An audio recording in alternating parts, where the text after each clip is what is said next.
Hello दोस्तों, नमस्कार। एक बार फिर स्वागत है आपका दिव्यांश एजुकेशन चैनल में। दोस्तों, अगर चैनल पर पहली बार आए हैं तो प्लीज़ चैनल को सब्सक्राइब जरूर कर लेना।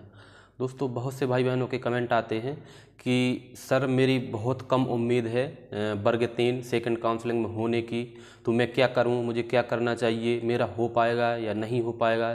जो भी अभी फर्स्ट काउंसलिंग से लगभग 8 से 10 नंबर दूर हैं, यानी कि जो आपकी अभी मेरिट गई हुई है उससे 8-10 नंबर दूर हैं या 15 नंबर तक दूर हैं, तो उनके बहुत ज़्यादा कमेंट आते हैं कि सर मेरा सेकंड काउंसलिंग में हो पाएगा या नहीं हो पाएगा। अगर नहीं हो रहा है तो मुझे क्या करना चाहिए अब।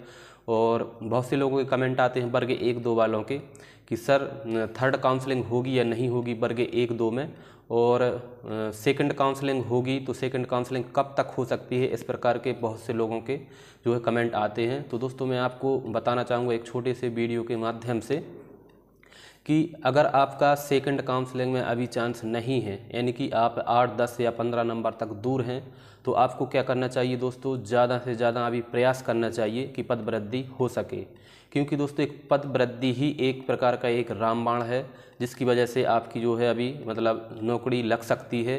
चुनाव आने वाला है, सरकार सभी युवाओं को अपनी ओर आकर्षित करना चाहती है, तो यही सबसे अच्छा मौका है। आप पढ़ाई कब तक करते रहेंगे दोस्तों? पढ़ाई के साथ साथ ऐसी कई चीज़ें होती हैं जो आपको करनी पड़ती हैं। आज के समय में सिर्फ और सिर्फ पढ़ाई से ही जॉब मिलने वाली नहीं है। आपको पता होगा वर्ग 1 और 2 वालों ने कितना संघर्ष किया है 2018 से दोस्तों। अभी उनकी सेकंड काउंसलिंग कंप्लीट होने को नहीं, मतलब कंप्लीट अभी नहीं हो रही है। हालांकि उनकी ज्वाइनिंग लेटर आना बाकी रह गया है, तो एक प्रकार से हम कह सकते हैं कि अभी कंप्लीट नहीं हुई है। तो कितना संघर्ष किया है, एक इतना लंबा संघर्ष, यानी कि 5 साल होने को जा रहे हैं, फिर भी उनकी अभी नियुक्ति पक्की नहीं हुई है, उनको अभी तक नियुक्ति नहीं मिली है। तो वर्ग 3 का तो दोस्तों अभी 1 साल ही हुआ है, यानी कि मार्च में आपका 1 साल हो जाएगा। हालांकि इसकी प्रक्रिया भी बहुत लंबे समय से चल रही है।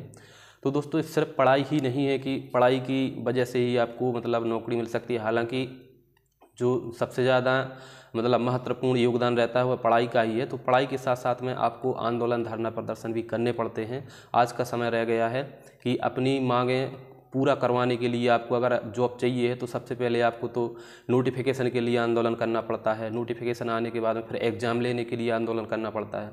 जब एग्ज़ाम हो जाता है तो आपको इसके बाद में दोस्तों फिर रिजल्ट के लिए आंदोलन करना पड़ता है, फिर मेरिट लिस्ट की, यानी कि बिना आंदोलन के आज के समय में कुछ भी नहीं हो रहा है। सरकार बिल्कुल चाहती ही नहीं है कि हम युवाओं को रोज़गार दें।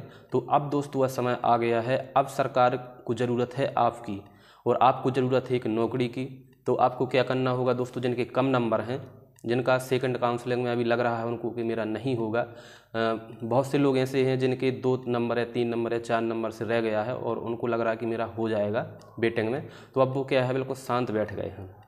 तो दोस्तों मैं आपको बता दूं, चाहे जिसका नाम आ चुका हो मेरिट लिस्ट में या आने वाला हो या सेकंड काउंसलिंग में आ जाएगा, तो आप लोगों को अभी शांत नहीं बैठना है। क्योंकि अगर आप शांत बैठ गए तो सरकार बिल्कुल काम है जो बिल्कुल बंद कर देती है। निष्क्रिय अगर आप हो गए तो सरकार भी बिल्कुल निष्क्रिय हो जाती है, विभाग भी बिल्कुल एक प्रकार से निष्क्रिय हो जाता है। तो आप लोगों को हमेशा ट्विटर के माध्यम से या मतलब धरना, प्रदर्शन, ज्ञापन करते रहना चाहिए, जिससे पदवृद्धि हो सकती है। और एक अभी समय है दोस्तों कि फिर से एक बार एक महा आंदोलन अगर हो जाए पदवृद्धि के लिए, वर्ग 3 51,000 पदवृद्धि के लिए, तो आप लोगों का सभी का सिलेक्शन हो सकता है। लगभग जिनका 8 या 10 नंबर से भी सेकंड काउंसलिंग में रह रहे हैं, तो पदवृद्धि अगर दोस्तों होती है तो आप लोगों का सभी का सिलेक्शन हो जाएगा। और जिनके ज़्यादा कम नंबर हैं तो उनको वर्ग 2 की तैयारी करना चाहिए। जिनका ग्रेजुएशन है और डीएड या बीएड भी है तो उनके लिए वर्ग 2 की तैयारी में अभी से लग जाना चाहिए। और मैं अगर थर्ड काउंसलिंग की बात करूँ वर्ग 2 वर्ग 1 में, तो दोस्तों पूरे चांस हैं थर्ड काउंसलिंग होने के। क्योंकि आपने देखा होगा कि बहुत से लोगों के जो मतलब अभी चयन सूची आई थी उसमें लिखा हुआ था कि already issued by appointment letter, यानी कि आपका ट्राइबल या डीपीआई विभाग, इन दोनों से उनको जो है जारी हो चुके थे। लेकिन उसका कोर्ट केस चल रहा था। एक मतलब जो आपकी पीठ है उसने बोल दिया था कि इनको मतलब याचिका खारिज की जाती है, और एक जगह पर उनको एक्सेप्ट कर लिया गया है, जिसकी वजह से क्या है अभी आपकी जो ज्वाइनिंग लेटर हैं फंसे हुए हैं। तो अगर उनको हटाया जाता है तो थर्ड काउंसलिंग होगी या नहीं होगी। अगर उनको दोस्तों अलग किया जाता है तो 100% है थर्ड काउंसलिंग आपके बिना प्रयास के ही हो जाएगी। आपको ज़्यादा प्रयास भी नहीं करना पड़ेगा और हो जाएगी। अगर उनको ले भी लिया जाता है तो अगर आप प्रयास जारी रखेंगे दोस्तों तो थर्ड काउंसलिंग होने की पूरी संभावना है। क्योंकि अब चुनाव आने वाला है तो सबसे बड़ा मुद्दा अभी यही है कि मतलब युवाओं को अपनी ओर आकर्षित करना। तो कैसे भी सरकार क्या है पदवृद्धि करके थर्ड काउंसलिंग करवाएगी, तो आप बिल्कुल टेंशन ना लें, प्रयास जारी रखें, थर्ड काउंसलिंग आपकी होगी ही। वो बहुत से लोगों का कमेंट आता है कि सर सेकंड काउंसलिंग कब तक होगी, फर्स्ट काउंसलिंग कब तक कंप्लीट हो जाएगी। तो आप लोगों को पता होगा कि आपकी अभी तक यानी कि काउंसलिंग प्रथम काउंसलिंग की चॉइस फिलिंग हो जानी चाहिए थी, लेकिन थोड़ी सी लेट हो रही है। वर्ग 1 और 2 के कारण ही हमारी वर्ग 3 की प्रक्रिया भी लेट हो रही है। तो जल्द ही आपकी जो है मेरिट लिस्ट जारी हो जाएगी। थोड़ी सी अगर आपकी फर्स्ट काउंसलिंग लेट होती है, यदि इनकी ज्वाइनिंग मार्च के लास्ट तक हो जाती है फर्स्ट काउंसलिंग वालों की, तो आपकी काउंसलिंग भी तभी स्टार्ट होगी जब पूरी तरह से फर्स्ट काउंसलिंग क्लोज हो जाएगी। इसके बाद ही आपकी जो है सेकंड काउंसलिंग स्टार्ट होगी।